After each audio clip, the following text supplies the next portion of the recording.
Ada satu hal pelajaran yang menarik dari Khadijah ini adalah ketika Khadijah itu terkenal Rasul, istri Nabi yang pertama itu siapa? Khadijah. Khadijah itu istri Nabi apa istri Rasul? Istri Nabi dan Rasul. Kok bisa jawab begitu? Kenapa? Karena kan beliau yang mendampingi selama dakwah kan. Ayo sekarang, kapan Nabi diangkat jadi Rasul? Jadi Nabi. Oh iya.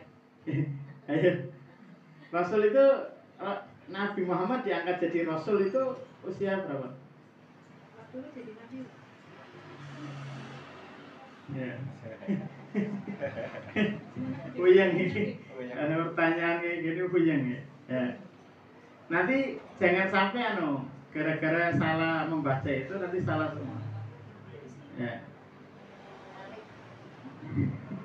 Nabi dan Rasul itu bedanya apa? Nanti tambah bingung ya. Sudah.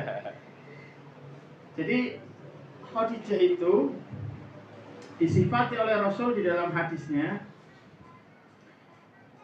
beliau itu merupakan 4 dari wanita terbaik sepanjang zaman. Ya. Rasulullah bersabda, wanita-wanita penghuni surga terbaik adalah Khadijah binti Khuwailid, Fatimah binti Muhammad, Maryam binti Maryam, Aisyah binti Muzahib, Asiyah binti Muzahib, istrinya Fir'aun. Kemudian dalam hadis yang lain, cukup bagimu dari segenap wanita di dunia ini adalah 4 wanita, yaitu Maryam putri Imran, Khadijah binti Khuwailid, Fatimah binti Muhammad, dan Asiyah istri Fir'aun. Ini wanita ini penghuni surga dan wanita terbaik. Ini yang ngasih tahu Rasulullah SAW. Ini keutamaan. Apa keutamaan Khadijah? Khadijah itu luar biasa. Wanita yang totalitas dalam membantu suaminya dalam dakwah. Ada satu hal pelajaran yang menarik dari Khadijah ini adalah ketika Khadijah itu, dan ini bisa jadi konsep ya dari seorang wanita atau seorang istri menghadapi seorang suami. Jadi ketika Rasulullah itu Rasulullah itu mendapatkan wahyu ya, dan mendapatkan wahyu itu bukan perkara mudah bagi Rasul ya, karena goncangannya luar biasa. Rasulullah itu kalau menerima wahyu itu dalam tanda kutip itu banyak sekali kejadian yang mengguncang. Kalau yang pertama itu ketika di Gua Hiro ya, Rasulullah itu kan baru pertama kali lihat yang namanya malaikat. Begitu lihat penampakan malaikat, kemudian Rasulullah diguncang-guncangkan untuk kemudian membaca surat Al-Alaq itu, Rasulullah tentu saja guncang. Kayak wong nembe weruh barang yang tidak pernah dia lihat. Begitu kemudian Rasulullah pulang ya, suasana ketakutan dan sebagainya kan. Apa yang kemudian Rasulullah lakukan atau istri Rasul lakukan? Ya, ketika kemudian Rasulullah itu cuma nggak selimuti aku, maka cuma diselimuti toh. Nah, selimuti itu ada 2 sebetulnya, ada 2 penafsirannya, diselimuti dengan selimut atau kemudian dipeluk oleh istrinya Khadijah. Dan istrinya itu tidak bertanya apapun. Ini pelajaran bagi ibu-ibu ya. Kalau ada suaminya sedang punya masalah, diamkan saja. Tidak usah pengen tahu. Nanti kalau sudah selesai, biasanya suaminya akan cerita sendiri. Nah, karena laki-laki itu karakteristiknya memang begitu. Tidak selamanya beban berat yang sedang diterima itu mau dibagi. Kadang itu diselesaikan dulu baru diceritakan. Gak tahu benar apa enggak? Pak, betul ya? Apa jenengan lagi 2 masalah langsung cerita sama istri jenengan, atau jenengan selesaikan dulu nanti kalau sudah selesai baru cerita? Nah, kalau semakin Anda banyak tanya itu enggak menyelesaikan masalah. Ono apa sih Pak?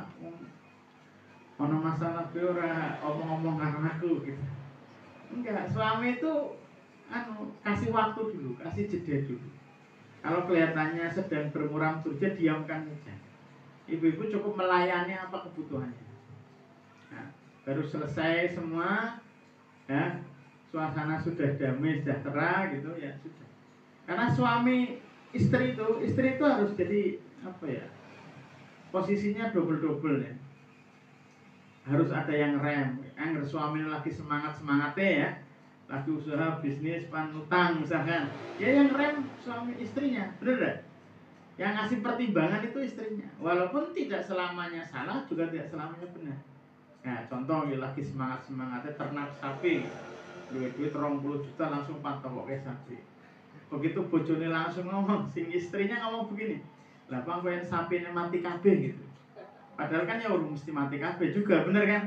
Tapi kadang suami juga terpengaruh oleh istrinya, benar juga ya, akhirnya nggak jadi. Ada yang begitu. Makanya istri itu ngeremnya itu juga harus pakai ilmu ya.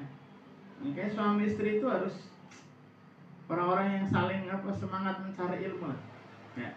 Kayak tadi, istri itu harus kadang mensupport ya.